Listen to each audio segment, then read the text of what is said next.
Hey guys, Kasha from Kashapedia. So I'm back with another project that I'm working on. You may have seen within my feed that I have been working on the bathtub in my home, and I was just refinishing it and painting it. So let me begin by saying that my home has two master suites. There is one upstairs and one downstairs.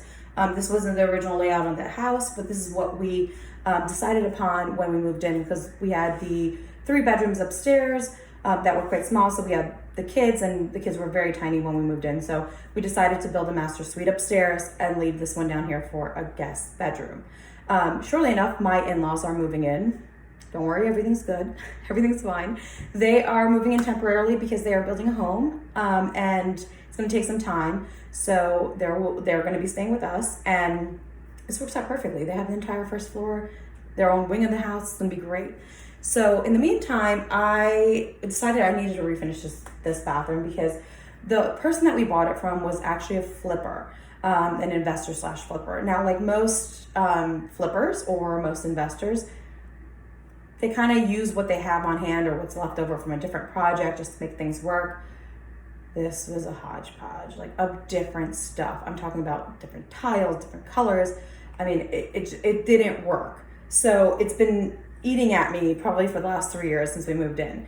So I finally decided, perfect opportunity. Let me refresh this. Let me make it beautiful. Let me make it somewhere that's like a spa and an oasis for my in-laws. And then again, for the future, when I move in here after they move out. So let me take you guys through the bathroom, and then I'll show you guys what I mean by hodgepodge. And here's that bathroom, the tub that you guys saw. This is a jetted, fine little thing, I have to say. I love it. But it was like this beigey weird color. All right. The original wall color was like a mauve. I don't know why he decided on mauve, whatever. This is the highlight of the entire bathroom. I mean, it's a gorgeous, refreshingly new, beautiful spa type finish shower. I just put in this teak bench in here. I got at IKEA, and all the other knickknacks here that I'm going to be putting out, just not yet. But as you guys can see, it's a really nice shower. But can you guys see? It's gray. It's gray. It's beige. Nothing worked. There was some kind of really weird, intricate tile work here that I don't even know what that was. Anyway, so I'm going to walk you guys through how this project was done. Obviously, I'll be addressing the counters. I'll be addressing this bottom cabinet as well. But I'll walk you guys through the process so you know what to do if you plan on doing this project. So number one, you have to get ready with your supplies. I'll say this before I say anything else. This is not a complicated project. It takes a relatively short amount of time to really do, but the prep work that you put into it really makes all that much of a difference in how this actually works and how well it'll stick and whatnot. So I'm going to walk you guys through all of this, and then you guys can make a decision if you want to do this or not. I will say this. If you are planning on doing this and you have children, or you have someone older living with you, or you have any respiratory issues whatsoever, do not do this project, because the fumes from this project are intense. Like, you have to be well masked. You just have to be prepared for what you're getting into. I did away with my gremlins for a couple days, 2 days to be exact. They went to my in-laws, and I was able to refinish this entire tub in that time. The smell has since dissipated. I did light candles throughout the day just to make sure, everything was nice and fresh and perfectly fine. So that said, let's kind of walk through this project with you guys. All right, so first things first is your prep work. The first thing I did when I started this was I actually just went ahead and took my mouse sander, and I sanded off, as much of the tile as I could, the bull nose, everything. By sanding it, what you're actually doing is opening up the pores in the tiles. You're taking off some of the gloss, and then it's able to better receive the epoxy, because that's what you're working with. This is epoxy. So after I had done that, then I went ahead and after I sanded, I grabbed my amazing Black & Decker dust busting thingamabobber, and I went ahead and vacuumed everything up. And I have to say, this thing was, I think it was like $38 at Walmart. And honestly, if I could be like overboard, Goldie Hawn and Overboard. If you don't know that movie, you should watch it because it's awesome. And I think I just gave away how old I am. Anyway, so you go ahead and vacuum everything up. And then what you do is you take this fine thing, TSP, and you dilute this with water and put it in a spray bottle, and you go ahead and clean that off. What you want to use is a shop towel. They're blue, they're available at Home Depot, Walmart. I don't even know, you might be able to get it at Target. Whatever hardware store, Walmart, blah, blah, blah. They're blue, and you want to spray everything down and clean it off. So after that fine step, I went ahead and waited like 15 minutes, and then I did it again, okay? I just want to make sure I have a super clean surface. Then I took a tacky cloth and made sure that all the dust was removed. And then after that, I went ahead and I sealed off. For me, if you look here, I wanted to do the outside and not the actual tub itself because my tub's fine right now. Although I have done this on a sink before. So what you want to do is make sure that you are taping off. Now, the best kind of drop cloth / plastic sheeting I've been able to find, I think it's made by Duck, but I want to give you guys an idea of what it looks like. It actually has the tape already built into it. So you see the plastic cloth here. And as you unroll it, the tape, the drop cloth just drops down. So it's pretty cool. It's nifty and it saves a lot of time. So after I taped everything off, I was pretty much ready to rock and roll. Now you have a couple options. Like, I mean, you don't need to do this step, but then again, I'm not redoing this. So what you can do is you could take Sticks primer, and it's made by Benjamin Moore. You could probably find it at Home Depot, Ace Hardware. Sometimes you can find it at Walmart. Anyway, this stuff is awesome. It bonds to everything. It's a great primer. You do not have to do this step, but I did because again, I'm not messing around. Too big to mess around with.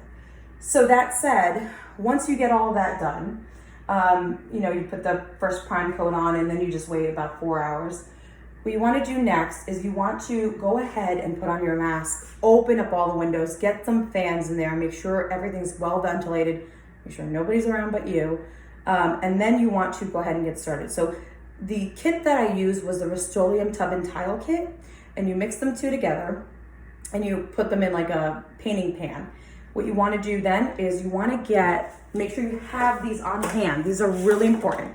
Get the cabinet and door foam rollers. You must use these or you will be seeing everything, every roller mark, everything.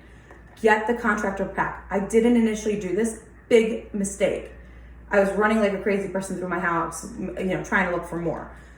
So these will shed the more you use the epoxy. You want to make sure that you're replacing them every little bit of time because, again, what's going to happen is you're going to get all those little tiny little hairs and little pieces and fibers inside your tub or around your sink. So you don't want that.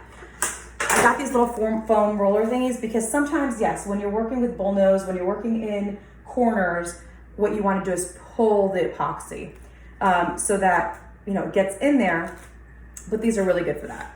All right, so you put on your first coat. Great. It's gonna look splotchy. Guess what? Right then and there, once you're done getting your first coat in, go ahead in with your second coat. You really should just get it on there because it'll stick. It dries very, very fast. So after that, take a look. It should look completely covered. It should be great. Then you're looking at a 4-hour drying time, okay, to touch. Once that's dry, do not put anything, anything, not even like a roller that's super light, onto your painted tile, okay? So you guys will see, I do have this fine little bamboo set up right here. Note that is not on the actual tile. It's actually on the corner of the tub on both sides here so that, I could have something in there, but it's not touching anything, so you cannot put anything on it. So you guys will see also, what I realize is, and I will never use this again, is blue painter's tape. It literally ripped off the blue painter's tape I used, with some crappy sheeting, up at the top, and I just taped it across. Nightmare. Use the green stuff. It is the best stuff on the market. Won't ever leave a mark. My kids used up all of mine for play. Great. I will be investing in more because I'll never use this stuff again. So that said, you want this stuff to cure for at least, honestly, like a week, if not more. If you have the time, invest the time in leaving it alone, because you don't want to mess with this. Because once it's cured, once this is all done, you're done. It's going to be great. The lifespan of this, project and having to redo it again is anywhere up to 12 years or 3.5 years, depending on use, depending on like how rough you are. You can't clean this stuff with crazy harsh chemicals. I mean, soap and water, Fabuloso, pine salt are all okay. Just don't go in with like the crazy bleach and everything like that. You're going to destroy your stuff because that's abrasive. So just use common sense when cleaning to make sure that the hard work that you put in, it's really not that hard work, honest to God, you guys are able to deal with. Now, little tidbit of information. I have also repainted my granite. Yes, oh my God, it's thin. Everyone's freaking out. Countertops. I hated them. They were hideous. The color was atrocious. Again, hodgepodge. So I will tell you what I did. I had ended up not having enough of the kit. And I will tell you, order more. You can always send back. And these kits, the Rust-Oleum tub and tile kit, are harder to find in a store. You'll either have to have it shipped to the store, shipped to home. If you're lucky enough to find it in a Walmart, Lowe's, or Home Depot, straight on, buy the store out, because you might need 1 or 2 kits, or 3. Fair warning, you've been warned. So I kind of ran out, and then I ran to the store to see, oh my God, do they have anything else? Well, I picked up this. Okay, let me tell you, biggest junk on the planet. Let me show you how beautifully the tub is done. And let me show you how horribly the actual counter is and how I have to I have to fix it, obviously, because I would never. But I'm going to just show you guys the finish here. You guys can see it's really nice and shiny. I mean, dust, I didn't clean the tub yet, obviously. But you can see it's really smooth. I'm going to try to get some of the light. You guys can see the light is there. It looks really nice. I mean, truly. And then you walk over here where I use the spray. Look at that. I mean, I've got to sand that down a little bit with a fine sander, and then I've got to fix that.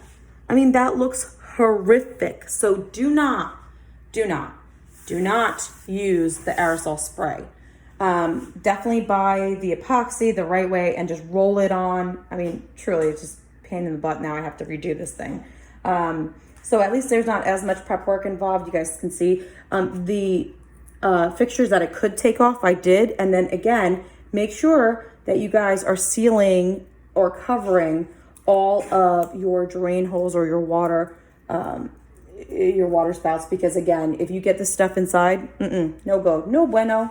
So here you go. I just covered this again. Every time you guys spray again, or not spray again, I'm sorry, but paint again, make sure you guys recover, because this will chip, and you guys can see on my hand, it's chipping off the plastic. So you definitely don't want that.